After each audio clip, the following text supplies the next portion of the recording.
Yeah, I know old Charlie. About as well as anybody, I reckon. Nobody's really surprised about how he turned out in life.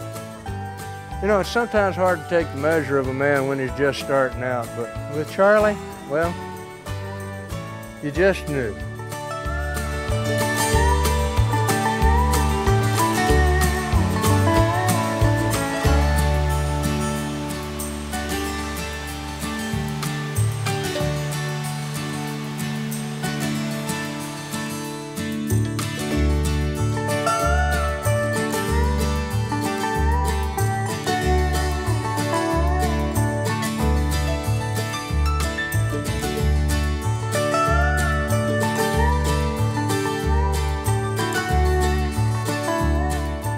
Turns out, that little old spread north of Teacup Mountain was an ideal spot for him to start.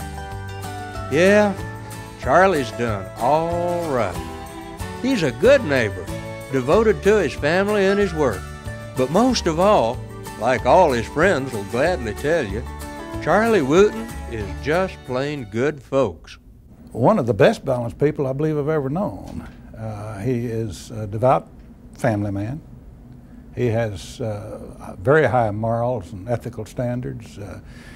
He's a person that loves life. I think there again, that's another one of the things that I've always admired and respected about him is his sense of family, his sense of responsibility, the kind of husband that he is, the kind of father that he is, the kind of friend that he is.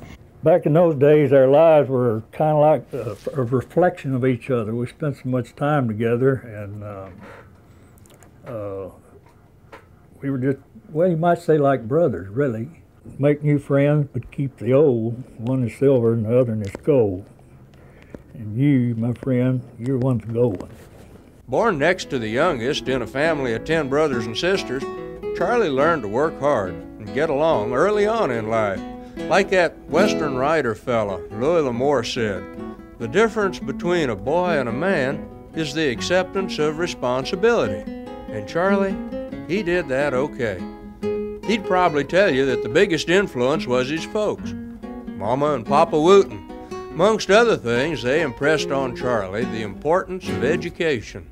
Sure, I think our parents had a tremendous effect on us, certainly in the way they taught us right from wrong and taught us how to behave.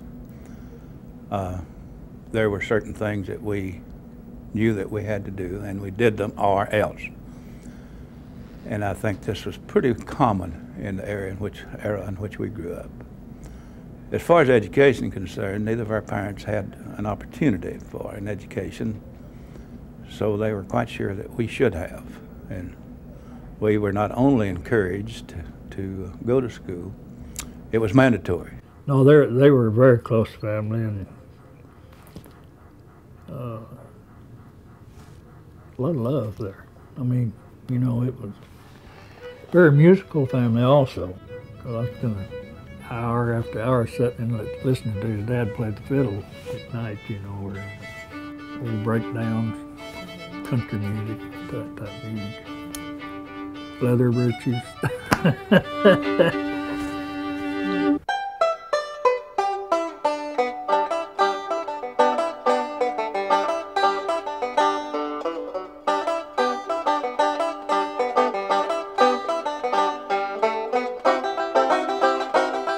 Charlie got on real well at Junction High.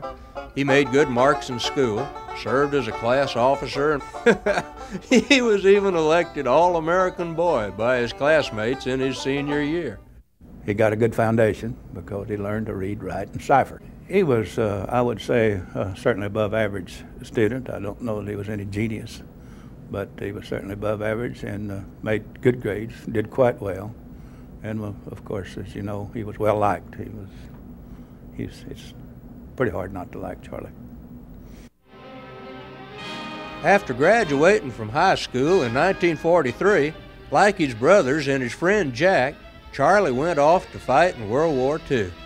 When Charlie got in, of course, I was not there, and most of us were already gone. He was very anxious to join up, and he was underage. Consequently, he had to get his parents' commission, which he got, was no particular problem. And we were all in the service at one time. At one time, my mother and daddy had 5 sons and 2 sons-in-laws, all overseas at the same time. So it was quite a family affair. Well, he was in the Marine Corps, but what he really wanted to do, I think, was to be in the Air Force, known as the Air Corps at that time, but they wouldn't have anything to do with him. With his folks' permission, he joined the United States Marines at 17 and served his country in the Pacific Theater and in China, and later on he was in the Air Force Reserves. In '46, Charley came home to carry on his education at Texas A&M College. He was a member of the Corps Cadets. That was Company E, the Veterans Regiment. At A&M, Charley studied agricultural economics, just like his older brother Pat. In 1948, Charley first laid eyes on his future wife and lifelong partner Doxy Cannon at a Christmas party. They courted nigh on 2 years, then tied the knot in 1950 in a little old church over in Menard, Texas, where Doxy's folks lived. Now you know that they say behind every great man is a great woman, and there's truth to that. Charley said many a time that convincing Doxy to marry him was his finest accomplishment. And come to think of it, well, I don't know as I ever heard tell of anyone taking issue with that. Well, the greatest thing, of course, the greatest thing he ever did was marry a good woman and raise 2 good kids. Anyhow, with his bride at his side, Charley started to graduate school back in the Big 50, 1950, the midpoint of the century. Working with John McNeely, he learned the ins and outs of the commodity and livestock markets. One of the very first projects that he did in the field of agriculture was to look at the transportation of wool, and he found out that they were shipping wool with the wool grease out of West Texas up to the East Coast to the mills. And as a result of Charley's research, they put in scouring plants in West Texas to scour the wool and get to reduce the weight of the shipment. And that has been a tremendous asset to the wool industry of Texas.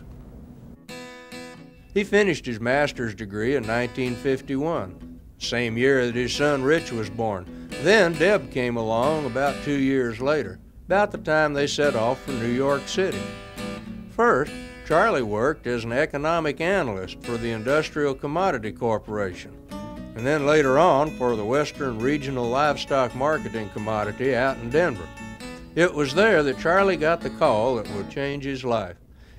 It seems that the folks at a new upstart transportation research group at A&M were looking to hire someone to study the economic impact of several highway projects.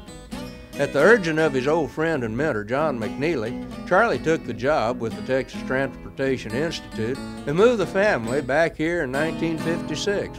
Texas Transportation Institute started as a result of a cooperative agreement between the Texas Highway Department and Texas A&M University.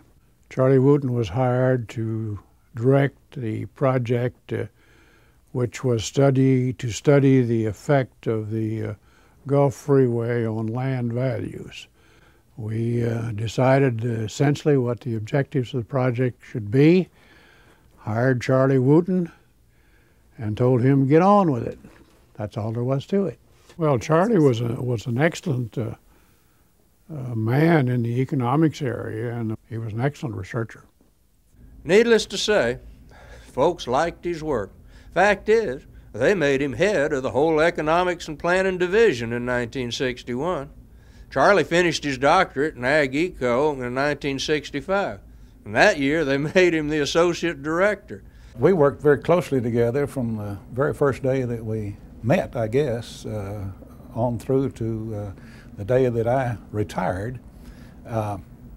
We were very close, worked on any number of projects hand and foot together. I spoke for him, he spoke for me, that we had the same feeling toward things, we had the same values, the same program ideas in mind, and if we didn't, we'd get together and iron them out in private. In 1976, Charley was appointed the Director of TTI.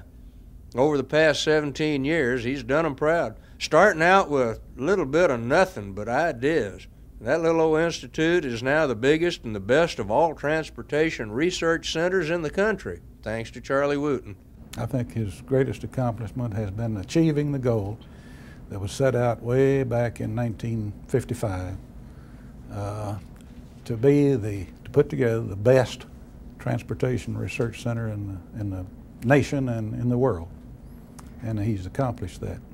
TTI was founded before Charley Wootan became the director, but the major growth in terms of stature and reputation, recognition, the size of the research program has occurred during the last decade or so under Dr. Wootan's leadership. Dr. Wootan played a major role in the transportation research within the United States. When Charley took over the Texas Transportation Institute, they were basically regional type research programs.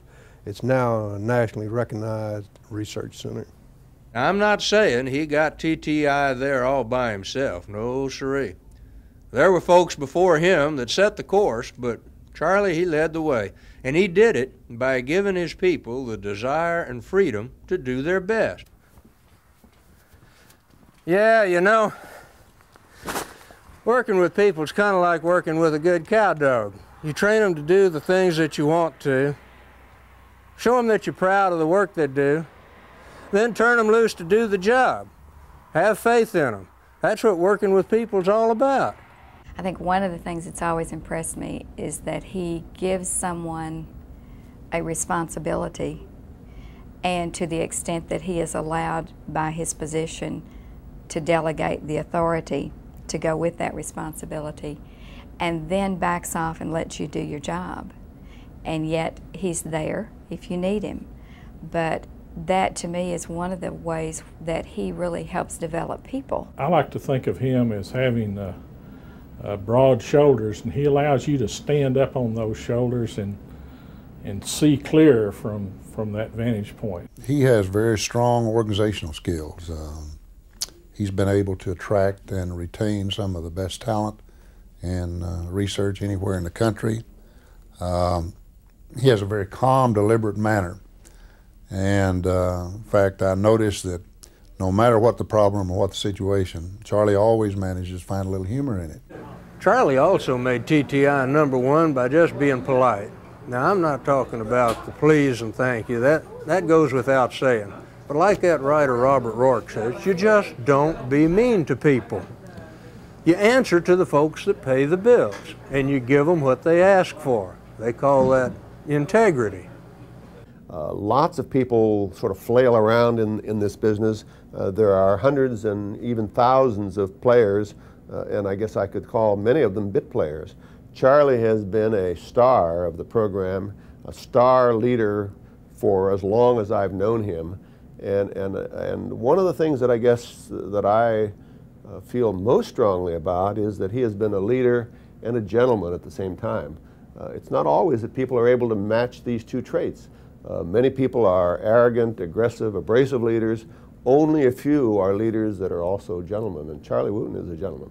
Another thing about Charley that I've observed is that he has a resolve about him, is that he speaks up. You know, when he has if he has good convictions, and if he has that, you'll know where he stands, and there's something to be said for that. He always tells the truth, and then Charley doesn't ever have to remember what he says. Another factor that's been very, very important is that he has very, very high standards. And those standards have promoted a very cooperative working environment between TxDOT and TTI. He's always been very careful to make sure that the products they were producing for us met our needs. And in fact, he couldn't have done a better job if he were one of our own employees. Dr. Wootan has the 3 prerequisites for leadership. First, he's honest, he's loyal, and he's very supportive of his people, and of the entire Texas A&M University system. And I think the qualities that come from the ranching life, the honesty, the integrity, the straightforwardness, somebody who can be very sensitive and yet be very strong. That formula has earned Charley the respect of his staff, his colleagues, and his sponsors. As I look back over the years, there have been many men who have contributed to my knowledge, to my success, and have served as role models for me. And I think Dr. Wootan fulfills all of those. He's a good husband, he's a good father, he has very high ethical and moral standards. And in fact, he's the kind of man that if you had a son, you'd want to model your own son after. He instills that sense of respect in everybody without being forceful about it. And I think that's how he's been able to accomplish as much as he has in the short time he has. Another thing that's earned Charley the respect of his friends and neighbors is his service to the community. Charley, again, doesn't restrict his community activities to transportation. I know he's been an active supporter and, in fact, leader in the United Way. And another thing he takes great pride in is that he serves on the board of the Greater East Texas Education Council. And the Greater East Texas Education Council has a bonding authority which allows them to issue bonds and use the proceeds for student loans. Dr. Wootan served his country as a Marine and continues to serve his country as the Director of the Department of Transportation, Region 6, National Defense Executive Reserves. In the event of an emergency, he would lead a team of reservists working in conjunction with federal employees to maintain vital communication through a 5-state area. Dr. Wootan, this is Henry Christensen, the Department of Transportation Retco up in Fort Worth. On behalf of all of us, bon voyage from your position there at Texas A&M. The Texas Good Roads Association wouldn't be what it is today without the long time support that we've had from Charley. He's been an invaluable asset to us in improving the mobility for the citizens of Bryan College Station and Central Texas. But Charley hadn't only been effective with transportation just here at home in Texas. He's had a pretty big say in how things ought to get done all over the country. The Council of University Transportation Centers had its origins between just a few of us, but certainly Charley was one of the founding fathers, and the intention again was to try to bring together university transportation groups that had achieved some measure of success, and to strive for federal legislation that would allow funding to be provided from the federal government so that we could in fact advance student training and research, advance the broad interests of transportation on a national scope, with universities playing a very pivotal role. And Charley was there at day one and has really been part of it ever since that time. Charley got the idea, came up with the idea of the refresher seminars or the right-of-way conferences, and that's been his thing from the beginning. He walked away from that meeting, and everything that's been done since then as far as the right-of-way conference is concerned can be attributed directly to him. He saw what they needed and put the program together, and didn't crowd it, didn't push it, just built it gradually and until it's become a model for everybody else. One of the key things in planning a successful short course is that you have to know TxDOT, its programs, its missions, its goals, and Charley understood those probably as well as anybody else, including anybody within the department. Also, his expertise in national transportation issues certainly was a major contributor to the excellent programs that we've always enjoyed. More recently, I've been very much involved, was very much involved in the Intermodal Surface Transportation Efficiency Act, commonly known as ICE-T, and Charley and people from Texas generally played a very supportive role in getting that legislation passed. And then there are all sorts of other finer details relating to provisions of these major pieces of legislation that the work at TTI, work done under Dr. Wootan, has allowed the country to understand and to put into specific legislative mandates. And those would be really too numerous for anybody to catalog, but again, a leadership role over decades, that's what this man has brought to his business. Charley's work in transportation research, both up front and behind the scenes, didn't go unnoticed or unappreciated.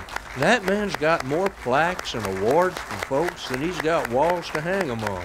I think you'd have to say that Charley enjoys probably the highest regard in the transportation industry of any person I know, especially in view of the fact that he's not an engineer, but he has won numerous awards, including the very prestigious Bartlett Award, and he served as chairman of the Transportation Research Board, so he's very, very highly regarded in terms of the transportation community.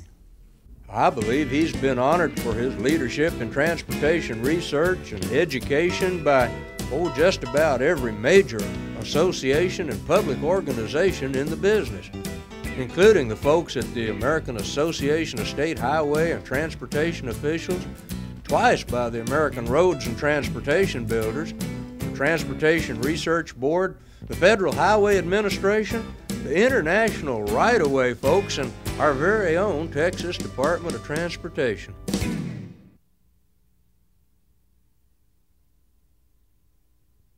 Dr. Wootan is leaving as his legacy a vital institution, one that's highly respected, and one that is one of the jewels, from my point of view, in the Texas A&M University system. We are the envy of all other states, in that we have had the opportunity to work cooperatively with the great transportation department for so many years, and together do so many good things that have served the people of this country, have served transportation, have saved literally tens of thousands of lives, and untold economic benefits that have accrued from the work that you have done and the work that we have done together in our research programs and the implementation of that research throughout the department.